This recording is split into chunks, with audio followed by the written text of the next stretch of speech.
In front of me is INFINIX Hot 30i, and today I would like to show you how you can switch on and use keyboard Clipboard. Begin by opening your keyboard and clicking on Clipboard icon at the top of it.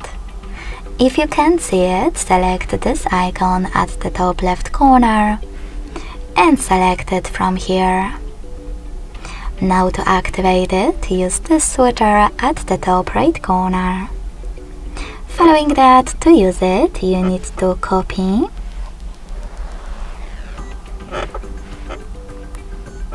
or cut any text.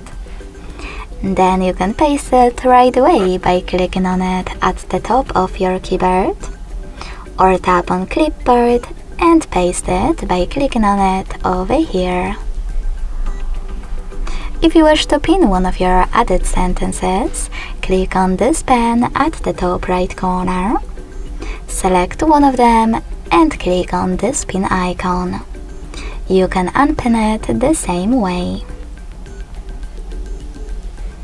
To delete one of your saved sentences, use the same pen, click on the one that you wish to get rid of, and click on bin icon at the top right corner.